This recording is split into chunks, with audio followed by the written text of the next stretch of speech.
Hey folks, fWhip here, and welcome back to Hardcore Minecraft. Last episode, we started by building my mega storage room inside of the dockside warehouse, which I absolutely love. However, on the inside, it's still a little bit worse for wear as we ran out of time. So starting off today, we're finishing up that project. Now after that, Farmer fWhip is coming back in full force. With today being episode 38, we now have 38 fields inside of this world. I want to see how many crops we can get by harvesting all of them, with an entire farmland transformation coming as well, because let's be honest, you boys gotta build. Now leave a like and subscribe if you're new, but with that, let's get farming. Episode 38, let's do it. Man, I love this build last episode, and I can't wait to get working on the inside of this thing as it needs some love, but don't we all? Before we can really move items inside of here, we need to make this area look a little bit more put together. I think we're gonna need some spruce for this guy, probably a bunch of deep slate, definitely the decor boxes. Me at my best in Minecrafting, I know it. I will always leave shulker boxes out here, which means we've got a little bit of space we can work with on this side, being one more block, so we can actually have a way to walk around. Now the wall's going all the way around the back. I think we just keep it super simple and throw in a bunch of the deep slate bricks. And there we go. That took a few more stacks than I thought it would, but it actually looks pretty nice, minus the diorite up there that we can't remove. Now from here, we need to get some pathways coming downwards. So I'm thinking we cut back just a touch into what we had and just have some spruce stairs stepping down right like that. But so we've got our one walkway down over there, and I'm thinking we bring a second walkway right in here. And to make things even, we can put a final little entrance down to the base right in here. That should keep it really easy for ourselves. Ignoring the constant sounds of zombies that we're hearing, I wanted to bring in a bunch of barrels as we definitely don't have enough storage yet. I thought it'd be kind of nice just to fill this entire lower section that we have with barrels. Then for a little bit of lighting in this place, thankfully last time we built the moss farm, and we have so many mossy carpets. There we go, look at them, so many of them. We can use those right here in front of the barrels and put some torches below. Now, one more element that we can use in here is something that I never build with. We're gonna need some emeralds. And headed right over here to the stonemason quarters. What glazed terracotta options can we get? Really hoping we have a light blue somewhere. My boy, there we go. Hi, thank you so much. I need more. I need at least twice that. Who needs a mesa biome when you have stonemasons? Yeah, we've got all the terracotta we could ever need. It's fine. I'm okay.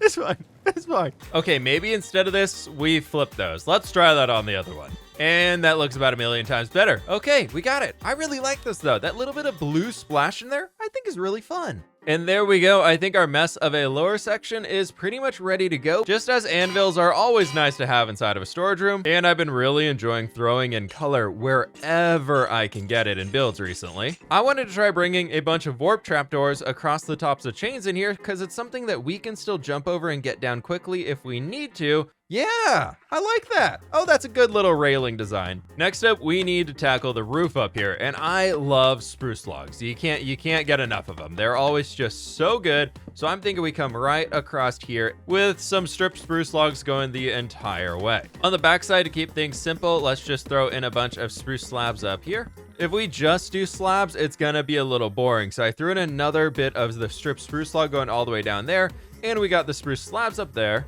And now I really want to hate myself and run through all of the spruce wood that we have. So let's do slab trapdoor, slab trapdoor, slab trapdoor all the way across. Yep, that's gonna be fun.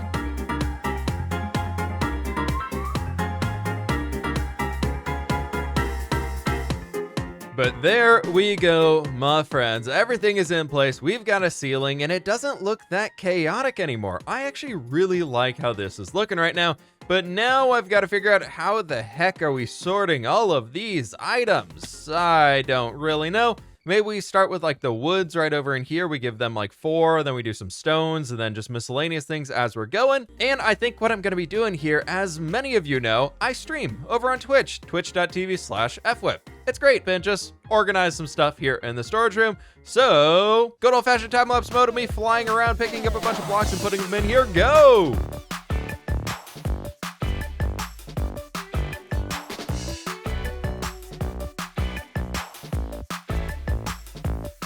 And there we have it, my friends. Everything we own is currently inside the chest to the left. We've got all of our different types of woods down here. We've got our stones, our stone bricks, and more and more and more and more and more stone going all the way up there. And we've got our cobblestone coming right back down in here. Various different types of stones, deep slates, calcites, black stones, nethery blocks in there, dirt, sand, sandstones, glass, and everything like that. If you think we need to store anything inside of these places, let me know down in the comments. We've got the junk storage back here with a few of them starting to be populated with just random things. But this is going to be fantastic. We've got our flowers in here, more flowers in there, but today is about farming and seeing how many crops we can produce inside of the hardcore world.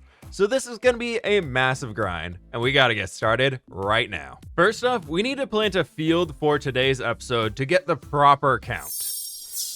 We have a few fields over there that aren't connected to the rest of the world that we have going on, so we need to get a road all the way over there to bring them back in line.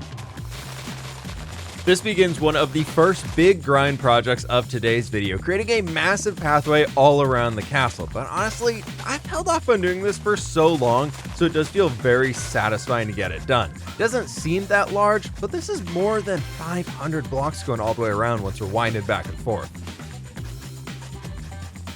And there we have it, finally a pathway from the brand new fields stretching all the way behind the castle, leading ourselves right back home. Now that we have the pathway, we need a beetroot and field over there. So let's get planning.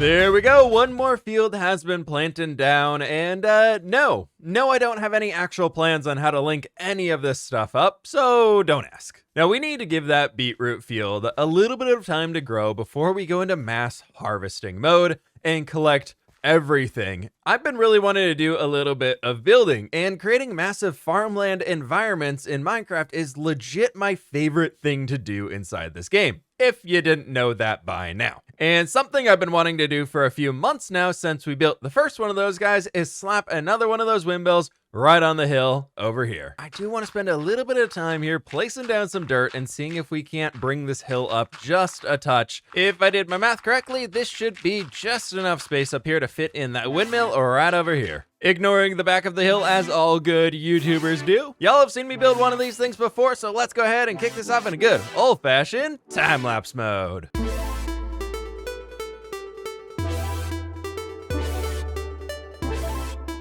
Now this build was going great until we had a visitor. Don't need a mend. No small drip leaf leads.